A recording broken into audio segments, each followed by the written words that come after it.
Dolly and I are in the Kiowa National Grasslands, and it is open prairie for miles and miles. When I researched this area, looking for a place to camp, I think I found a hidden gem. But the place where I want to camp is down a narrow, winding trail, and I'm pulling the trailer, so I'm not sure we're going to be able to access that camp, but we're going to go look at it, and we're going to try. And we're going to take you along, show you what we find.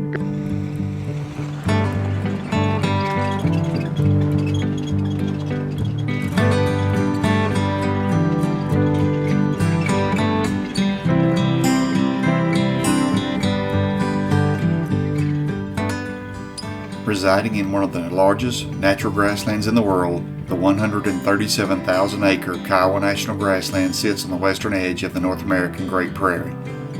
This once open plain was home to the Kiowa and the Comanche Indians along with the American bison. Now this remote and seemingly desolate landscape is framed with barbed wire fences and grazing cattle. But there's an oasis beneath the shortgrass prairie. For thousands of years, the Canadian River has sliced through the prairie and the red sandstone below, creating an impressive gorge. Along this gorge is Mills Canyon. The only access to Mills Canyon is by a rocky and narrow shelf road with tight switchbacks that hug the canyon walls as it descends the 900 feet to the Canadian River below. High clearance vehicles are recommended. Trailers are not.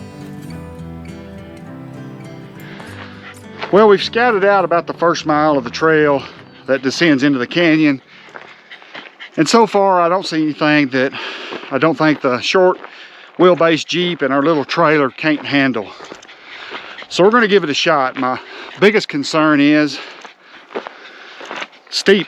My biggest concern is meeting somebody coming up from the canyon, because there's really no place to pull over. It's a one-lane road, and there is no way I'm going to be able to back that trailer up these switchbacks. But we're going to give it a shot and see what happens.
Well, we made it to Mills Canyon, and it is beautiful.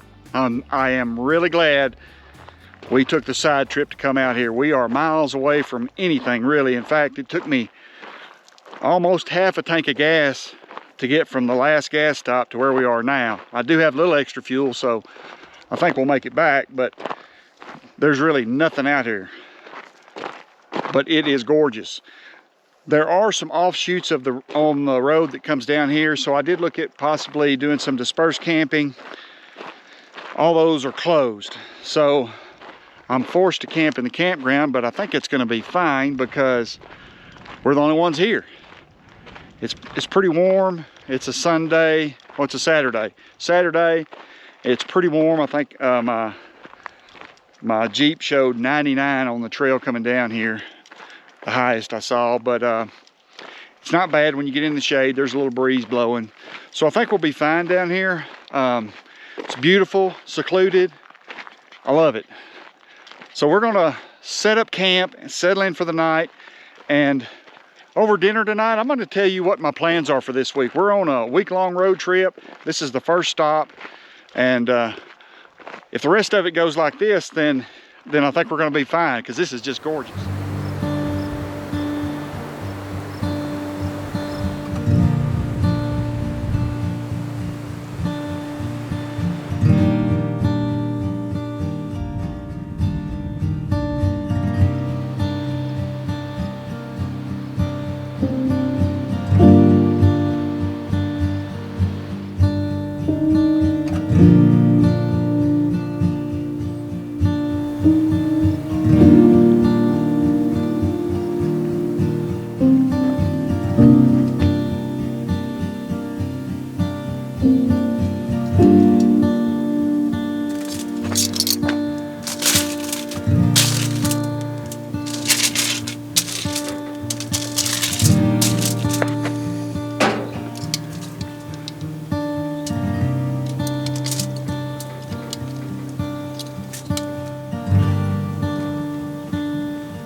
Well, we've got camp set up, we've had dinner. It's been a really nice day, a little warm. I think it was in the upper 90s all day. It's just now getting down into the 80s, but this should be the warmest day we have all week.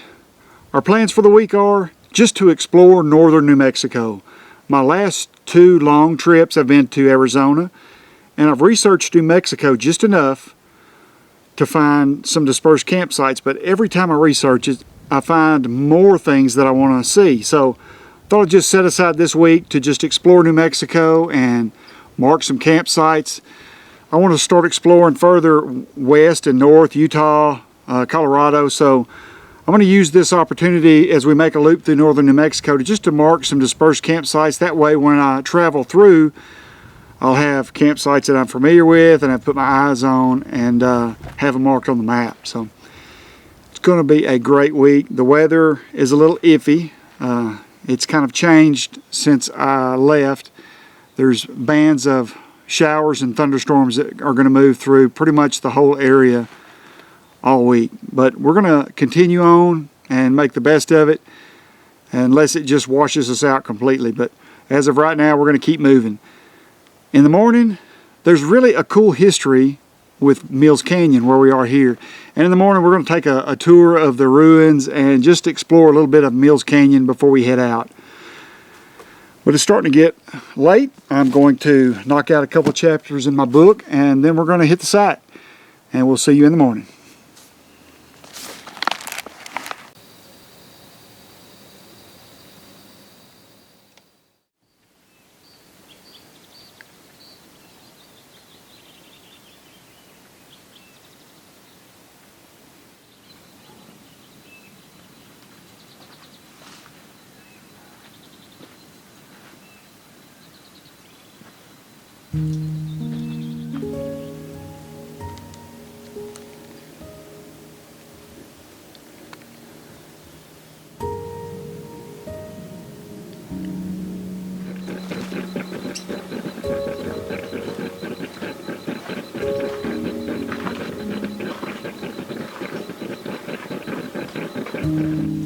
Oh, dog.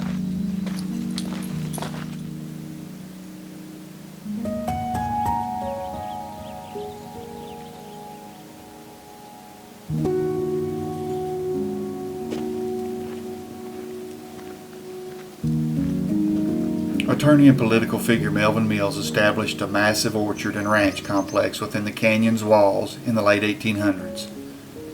Mills planted a vast orchard of apple trees which eventually became one of the largest in the Southwest. At its peak, the orchard had over 14,000 apple trees, along with other fruit trees and a vegetable garden. Mills built an extensive irrigation system which used the Canadian River as the water source. He also constructed buildings for storing and processing the produce. Mills' success came to a tragic end in September of 1904 when a massive flood swept through the canyon. The flood destroyed much of the orchard, washing away trees, buildings, and equipment. The devastation was so severe that Mills never fully recovered financially, and the ranch was abandoned in 1916. Today, visitors to Mills Canyon can still see the remnants of his endeavor. The ruins of the old homestead, the irrigation system, and the scattered remains of the orchard are still visible.